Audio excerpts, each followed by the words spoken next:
La historia del capítulo 16 prácticamente termina cuando al siguiente día los magistrados quieren sacar a Pablo y a Silas de la cárcel y mandan a decirles a quienes están cuidando la cárcel que los saquen.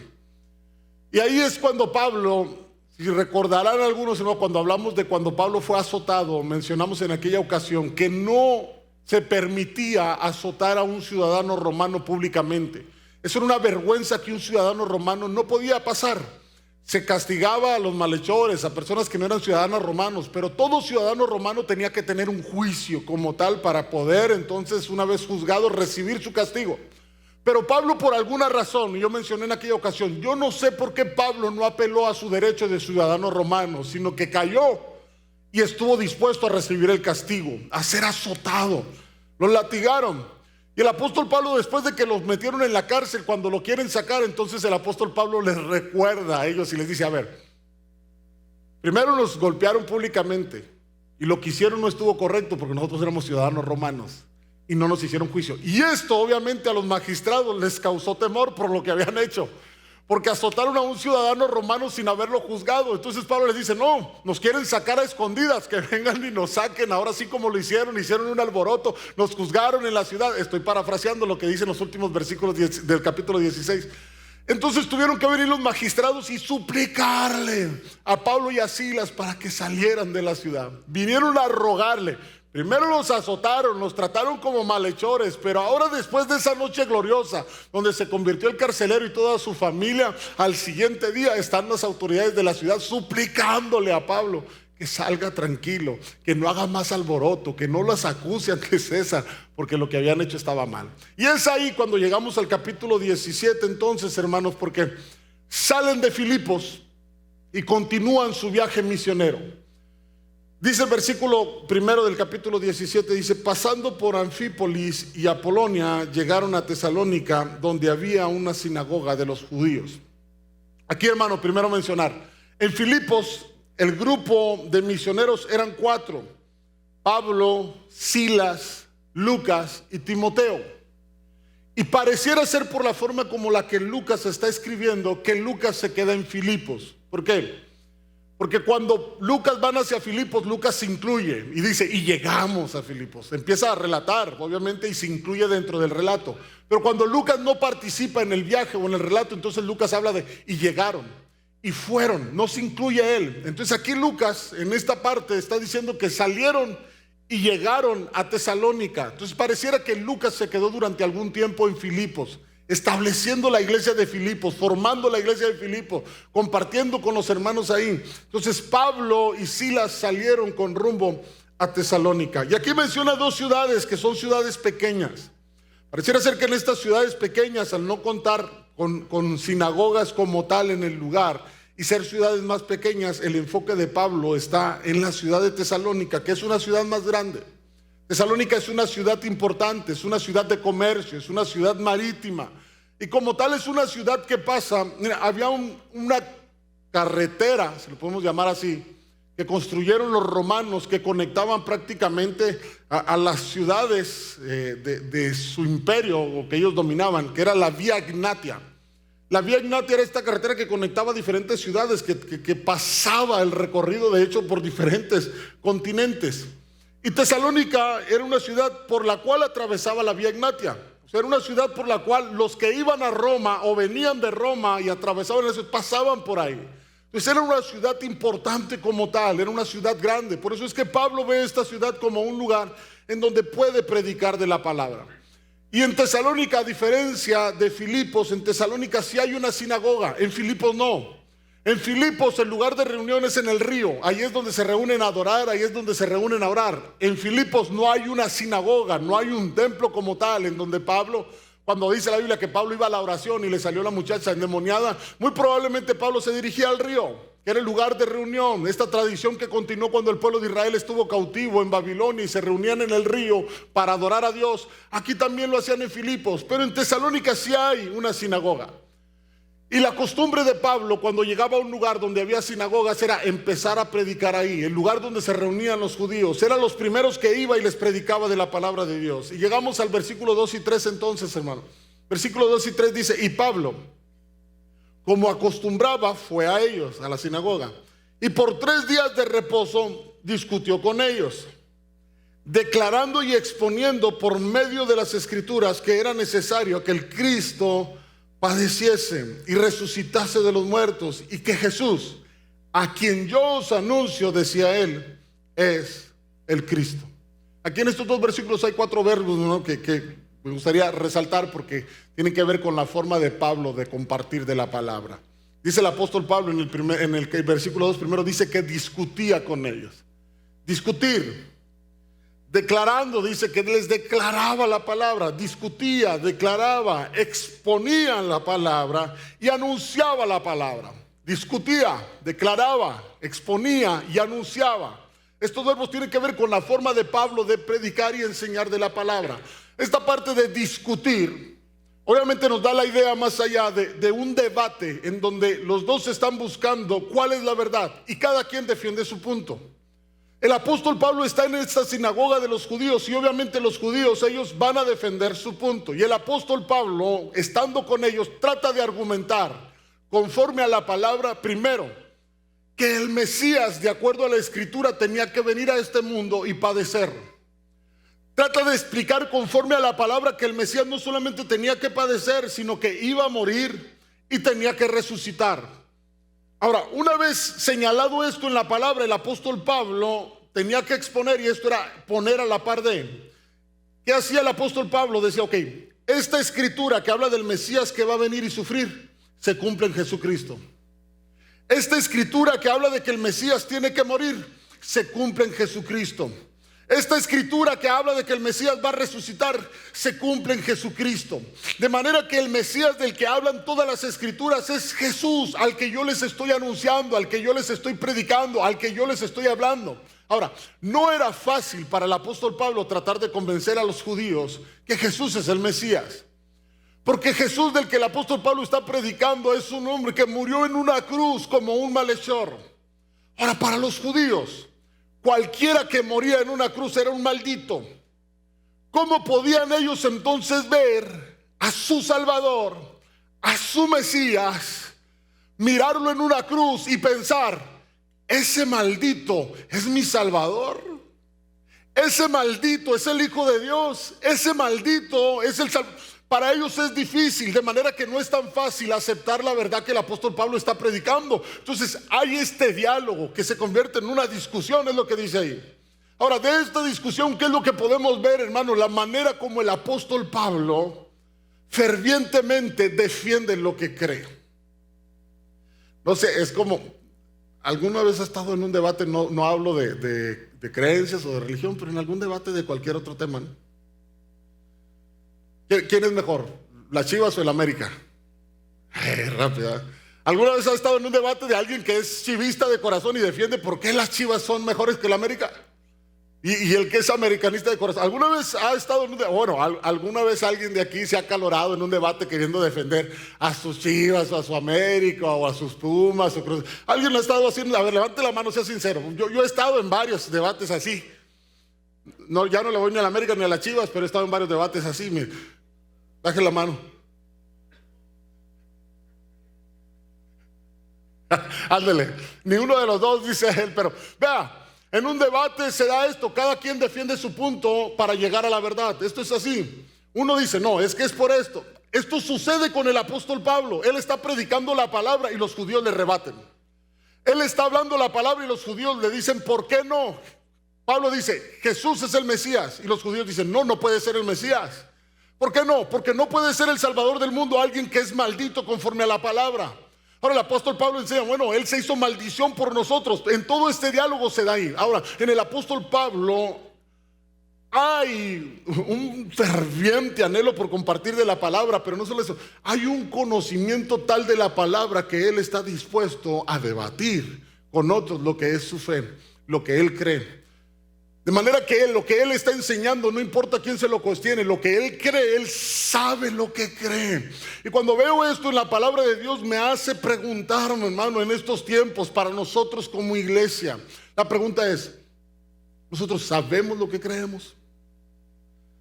La pregunta es, si estuviéramos en un debate con alguien más que cuestiona nuestra fe, tenemos los argumentos suficientes como para poder defender lo que nosotros creemos? No me responda a mí, pero simplemente analicemos nuestra vida. ¿Estamos preparados, capacitados como para defender lo que nosotros creemos ante alguien más? Cuando alguien cuestiona nuestra fe, cuando alguien cuestiona acerca de lo que nosotros creemos, ¿podemos defenderlo con argumentos conforme a la palabra de Dios lo que nosotros creemos o no? ¿Sabe qué, hermano? Triste y lamentablemente, la verdad es que la mayoría de las personas que asisten a una congregación, en algunos casos, o en algunas congregaciones, no sabe defender su fe. No sabe lo que cree. No saben lo que cree. Alguien les puede hablar de una doctrina totalmente diferente y decía en la mañana, mire, hermano, no todo lo que se predica desde un púlpito es para decir amén. No todo. Hay lugares en donde se predican cosas que no tienen ni fundamento bíblico y no es para decir amén. Y la gente está diciendo amén. ¿Por qué? Porque a veces no sabemos ni lo que creemos. La pregunta es, ¿estamos dispuestos a ir a la palabra? Yo soy muy apasionado. Desde niño no era bueno para alegar, pero alegaba mucho. Por lo mismo de que me apasionaba. Cuando yo creo algo, es difícil que me hagan cambiar de opinión. Difícil. Si yo creo eso, es mi convicción y la convicción se arraiga y defiendo mi convicción. En una ocasión recuerdo cuando éramos jóvenes por ahí, a lo mejor Richard se va a acordar, con Richard nos conocemos desde por allá, desde los 90, quien estaba tocando la batería. Y por allá del 99 estuvimos con un hermano en un ministerio, un hermano que Dios lo usaba muy bonito. De hecho, la primera vez que yo vi a ese hermano lo vi en una campaña de milagros. Y era sorprendente la forma como Dios lo usaba. De verdad, nos impactó. A mí me impactó, yo siendo un joven, 18, 19 años, me impactó ver cómo Dios lo usaba, cómo Dios a través de su vida estaba obrando milagros, sanidades. Y después con esto tuvimos la oportunidad de en cierta manera trabajar juntos, cercas con el grupo de alabanza, cuando él estaba iniciando una obra. Pero en la parte de la enseñanza, cuando tomaba el tiempo y estaba con nosotros, con el grupo de alabanza y nos estaba enseñando, mire, el hermano traía mucho la doctrina de lo que es la prosperidad. Antes de que esto cobrara mucha fuerza, le estoy hablando por allá de los 98, 99, o sea, ya después en el 2000 todo lo de la doctrina de la prosperidad comenzó a tomar mucha fuerza, pero yo estoy hablando por allá por aquellos años. Y recuerdo que en una ocasión el hermano nos estaba argumentando la parte de que nosotros como hijos de Dios no debemos enfermarnos. Y le digo, yo soy apasionado, yo decía, a ver, espérame, ¿cómo que no? No, es que no, si nosotros somos hijos de Dios no tenemos por qué enfermarnos. No tenemos por qué pasar por esas situaciones. Y en esa se armó un debate, así tipo como el apóstol Pablo, se armó un debate y yo decía, ¿por qué no? Si la misma palabra de Dios nos enseña que había hombres que Dios usaba que estaban enfermos. En lo personal, el apóstol Pablo, creo que el apóstol Pablo tuvo un problema de la vista desde el momento en el que conoció del Señor Jesucristo, cuando quedó ciego prácticamente por ese resplandor que él vio. Después recupera la vista, pero no en su totalidad, tuvo un problema siempre. Cuando él escribe a los Gálatas le dice, ustedes estaban dispuestos a quitarse sus ojos para dármelos a mí. Cuando él está escribiendo sus cartas dice, miren con cuán grandes letras les escribo. Y esto da a entender la forma de cómo el apóstol Pablo veía poco a raíz de ese encuentro. Pero no solamente eso, Timoteo, que era uno de sus servidores, el mismo apóstol Pablo le recomienda que tome. ¿Por qué? Por causa de los problemas que tiene en su estómago, en su gastritis, su problema estomacal. Entonces tenía un problema de salud.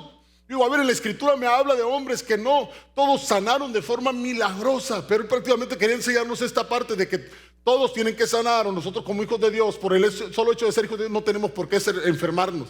Que si la enfermedad llega a ti, prácticamente tienes que, ahora sí que reprenderla y la enfermedad se va a ir y no vas a enfermarte. O si te estás enfermando es porque posiblemente estás en maldición o abriste una puerta o algo más. Yo decía, a ver, espérenme, la palabra de Dios no me enseña eso. Y se puso buena la legata, man. Al punto tal que el hermano yo creo que se desesperó y llegó a un punto donde golpeó la mesa y dijo, ¡basta! ¿Está bien? Así sí. Se le acabó el argumento y a raíz del grito quiso imponer, pues dijo, yo no creo eso. Porque voy a creer algo que la palabra de Dios me enseña totalmente diferente. La palabra de Dios me habla de cómo los hijos de Dios también pasan por enfermedad. Jacob pasó por un proceso difícil y no porque Jacob haya hecho algo mal.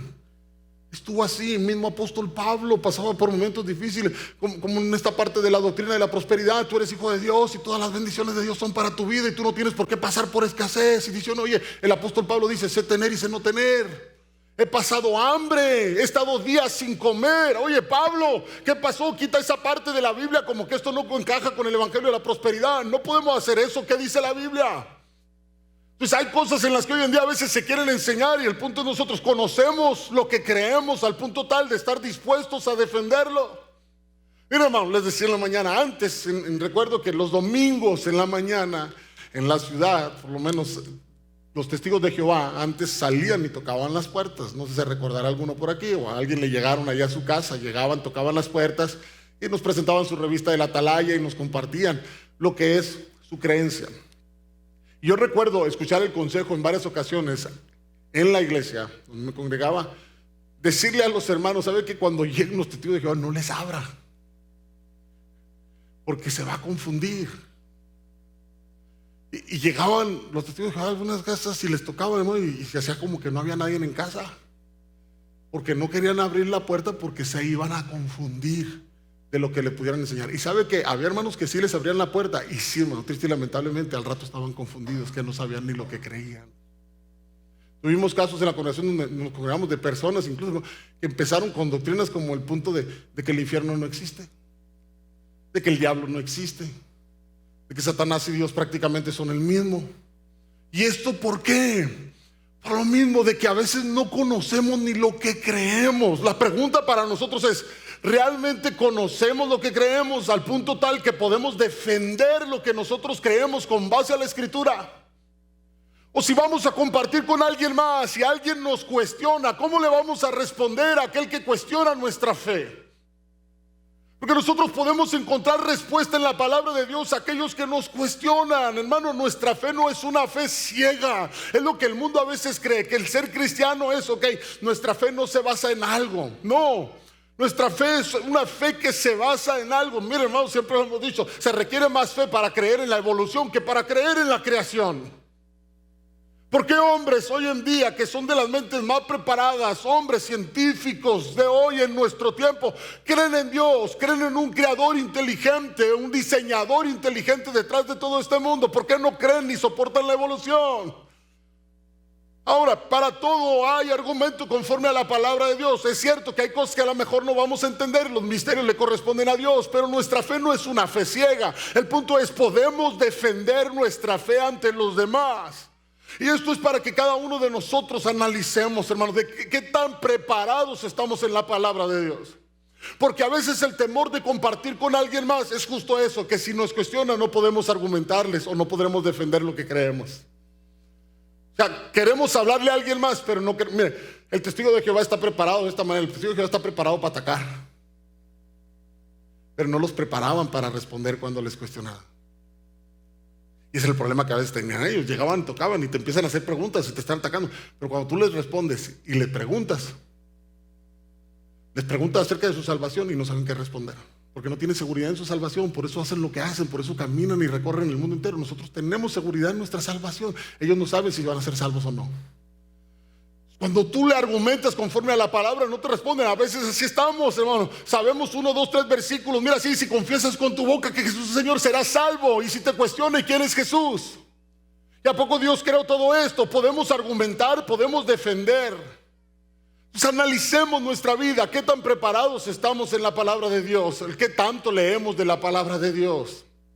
Hay gente que triste y lamentablemente, hermano, nada más abre la Biblia el domingo cuando va a leer lo que se va a predicar. ¿Y cómo vamos a predicar del evangelio en el mundo si no nos preparamos? Si no conocemos. Tenemos que amar la palabra, tenemos que conocer la palabra para poder compartir con otros, para poder defenderla, hermano. Mire, ellos estuvieron dispuestos a defenderla con su propia vida, pero ellos sabían lo que predicaban. Les argumentaban y ellos respondían conforme a la palabra, conforme a la palabra.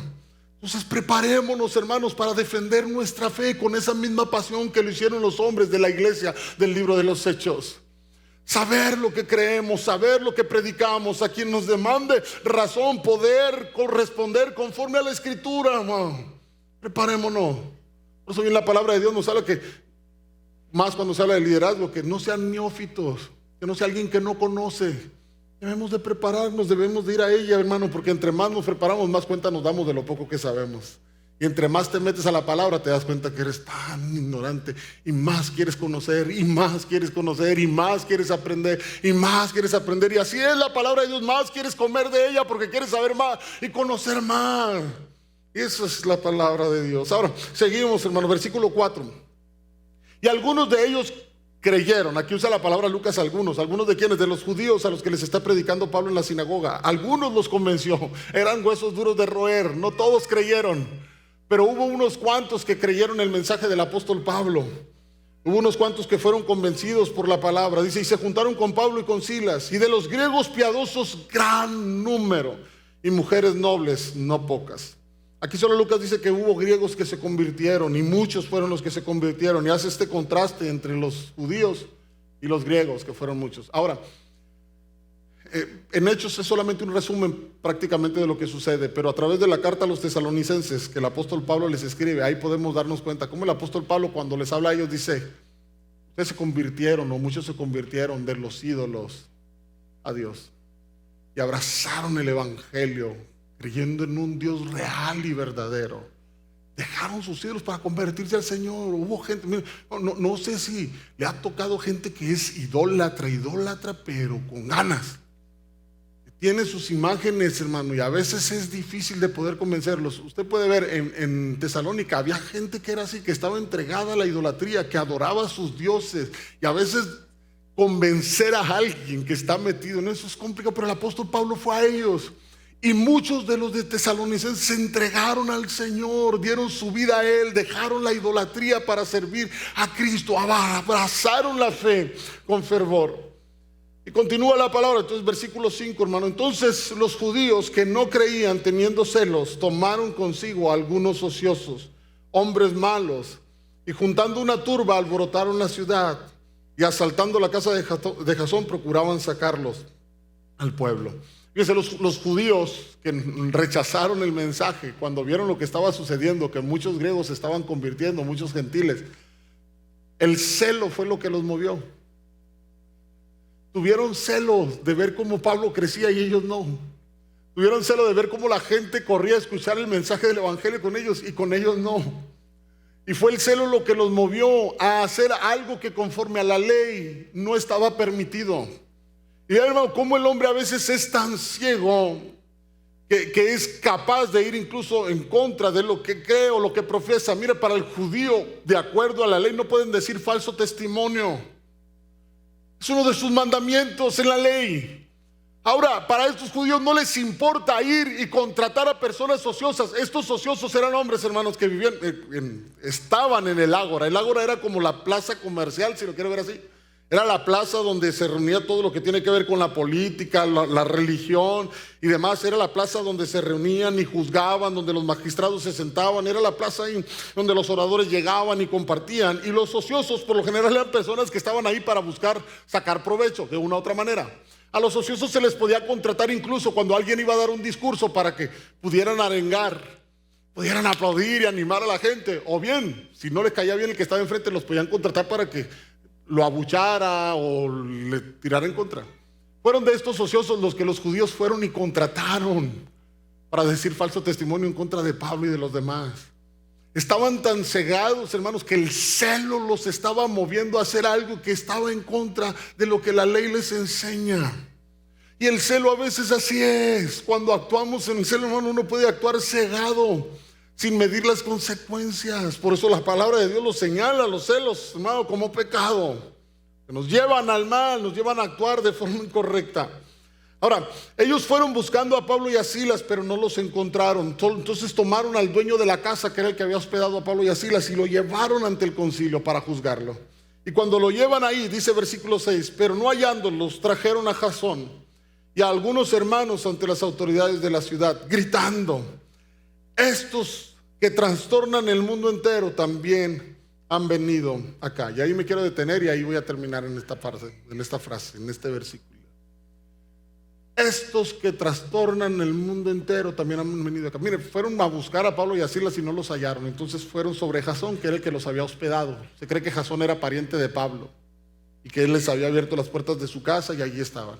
¿Qué sucedió con Pablo y Silas? Si los escondieron los hermanos, Lucas no dice, a lo mejor los vieron, al ver que venía la multitud a buscarlos, los escondieron.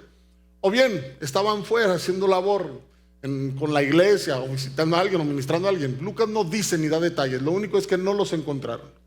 Y al no encontrarlos, ¿a quién tomaron? A Jasón, al dueño de la casa. Y lo llevan ante las autoridades, ante el magistrado. Y ahí la acusación que hacen contra ellos es: estos que trastornan el mundo entero también han venido acá. Estos que trastornan el mundo entero. Es una acusación seria, porque los están acusando de sedición, parte de las acusaciones que levantaron contra el Señor Jesucristo. Pero dentro de lo serio de esta acusación, hermano, también pudiéramos ver uno de los elogios tal vez más grandes que hay para la iglesia en el libro de los Hechos. Porque dentro de su acusación hay una gran verdad. Y ellos están diciendo: estos que trastornan el mundo entero también han venido acá. Era por todo el mundo que se escuchaba acerca de estos locos cristianos que iban de pueblo en pueblo predicando de la palabra. Era por todo el mundo de aquella época que la gente podía escuchar cómo llegaban a una ciudad y en esa ciudad algo comenzaba a suceder. Para ellos están trastornando la ciudad, porque obviamente no lo entendían. Para ellos eso era una locura lo que estaba sucediendo. La gente estaba dejando sus dioses para ir a adorar a un Dios verdadero. La gente estaba dejando sus prácticas de brujería y hechicería, entregando todo para ir y venir y adorar a un Dios. La gente estaba dejando su vieja manera de vivir para comenzar a vivir una vida nueva para el Señor. Aquel que era borracho dejaba la borrachera por venir y servir al Señor. Aquel que tenía prácticas de homosexualismo dejaba las prácticas inmorales para venir y servir al Señor. Aquel que vivía una vida inmoral con varias mujeres dejaba esa vida inmoral para servir al Señor. Había un cambio en las personas, las ciudades eran transformadas. Obviamente, para aquellas ciudades que estaban dedicadas al negocio, se les caían sus negocios. ¿Con qué? Pues la gente dejaba de ir a sus templos para practicar estos ritos sexuales que se hacían en los templos a sus dioses. La gente dejaba de consumir sus reliquias y lo que ellos hacían. Por eso se levantaban con tanto coraje contra los cristianos. Pero hay una gran verdad: estos locos cristianos están recorriendo el mundo entero predicando de la palabra.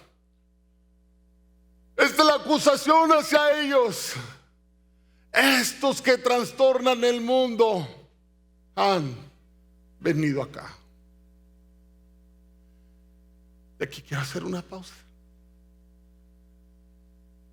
para comparar la iglesia de Hechos con la iglesia actual. Que alguien dijo que comparar el ruido de la iglesia del libro de los Hechos con el ruido de la iglesia actual, alguien decía, es como comparar un cañón atómico con una pistola de juguete. Y quien hizo esa declaración, digo, bueno, es fuerte, pero podría tener razón.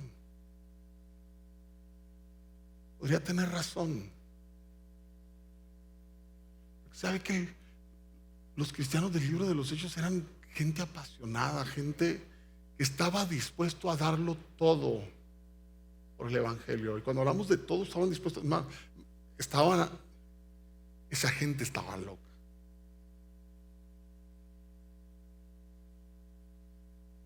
Ellos vendían sus casas, vendían lo que tenían, daban todo para predicar la palabra a otros lugares. Dejaban su familia, dejaban sus amigos, dejaban sus ciudades, dejaban sus costumbres, dejaban todo para ir y predicar a otros lugares. Estaban dispuestos a dar todo para poder predicar el evangelio. Y la pregunta para nosotros es: ¿qué tan dispuestos o qué tanto estamos dispuestos a dar por el evangelio? Y ojo, no estoy hablando de dinero, luego lo que luego pensamos, no. Podemos hablar de tiempo, podemos hablar de amistades, podemos hablar de prácticas incluso, podemos hablar de cosas que podemos tener ahí que estamos y no queremos renunciar a ellas. ¿Qué tanto estamos dispuestos a renunciar a veces a lo que tanto disfrutamos, hacemos por la predicación del Evangelio, porque el Evangelio se ha dado a conocer. De entrada, creo yo que eso es lo que hace una gran diferencia entre la iglesia del libro de los Hechos y la iglesia actual. En la iglesia actual, y hablo en general, hay sus excepciones y puede haber uno gente entregada, apasionada a Dios, pero a veces, hermanos, hemos caído como en un punto de comodidad. Como decía en la mañana, hay algunos, hermano, que parece que son de la SSC, es el servicio secreto cristiano. Nadie sabe que son cristianos, que ni se enteren que son cristianos. ¿Y sabe qué está pasando con Pablo? A donde ellos van, todo el mundo sabe de estos locos.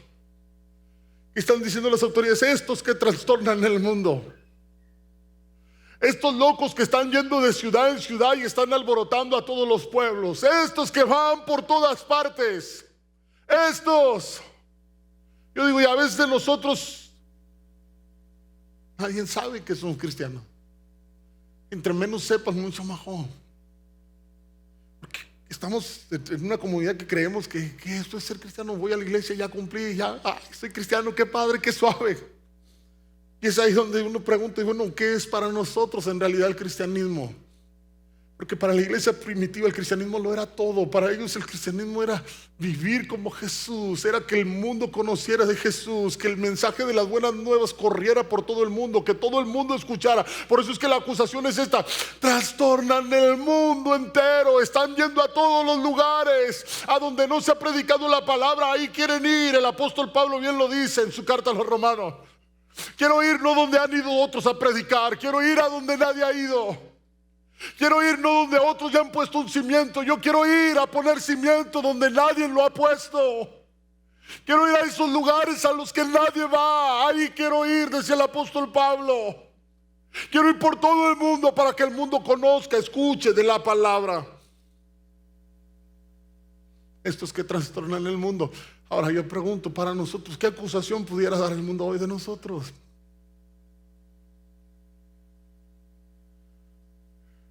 ¿Qué diría el mundo hoy de la iglesia? ¿De qué nos podrían acusar? ¿Qué podrían decir de nosotros? Por eso veo lo que está sucediendo con el apóstol Pablo en Tesalónica, los lugares a donde van y la acusación que están haciendo ahora de ellos. Y veo la comparación con la iglesia hoy y digo, Dios, ayúdanos. Esto nos debe de llevar a la reflexión a cada uno de nosotros, ¿no? ¿Qué es lo que hace la diferencia entre la iglesia en el libro de los Hechos y la iglesia hoy en día? Le menciono algunas, solamente rápido, unas diferencias entre la iglesia del libro de los Hechos y la iglesia hoy en día. La iglesia del libro de los Hechos era una iglesia que amaba la palabra. Conocían la palabra. Sabían lo que creían. No eran ignorantes. Ahora, a las autoridades les sorprendía que hombres que no tenían preparación podían hablar con una elocuencia tal y defender su fe como si fueran los hombres mejor preparados en el mundo. Que estos no eran del vulgo, que estos de acá que no eran pescadores y ahora están aquí ya hablando. Porque amaban la palabra. En Jerusalén acusaron a los apóstoles de que enseñaron, y dice que prácticamente su doctrina la enseñaron por toda la ciudad. O sea, hablaban la palabra, enseñaban a la gente, compartían con otros y la gente deseaba aprender. ¿Sabe que a veces no nos gusta, hoy en estos tiempos no nos gustan los estudios de la palabra? Sentarnos y escudriñar la palabra detenidamente, ir al estudio y ver lo que ella significa. Hoy en día ya eso no nos gusta tanto. Tenemos más la enseñanza, la predicación más de que nos salen que somos bien, tú eres poderoso, eres un campeón, eres un victorioso, te va a ir bien, vas a ser próspero, tendrás negocios. No, vamos a la palabra que te enseña la palabra. Entiende lo que dice la palabra, amar la palabra. No, ellos amaban la palabra. Y esto hace una gran diferencia entre la iglesia primitiva y la iglesia hoy, creo. Ellos amaban la oración. Era una iglesia que oraba. Hoy en nuestros tiempos, hermano, las reuniones menos concurridas, ¿sabe cuáles son? Las de la oración. Son las reuniones a las que menos gente asiste, las de la oración. para ellos orar era parte de su vida. No podían estar un día sin platicar con Dios. Dios los dirigía donde quiera que ellos iban. Amaban el platicar con Dios. Sabían lo que era esto, entendían lo que era esto. Y hoy en día, ¿por qué las reuniones de oración son las menos concurridas? Porque a veces la gente no entiende realmente lo que es la oración. Hay gente que está en las iglesias que a veces luego dice: no, pastor, usted pídale a Dios porque usted está más cerquita de Dios. Y en realidad creen como que si uno estuviera más cerquita de Dios. Y uno dice: no, Dios también a ti te oye.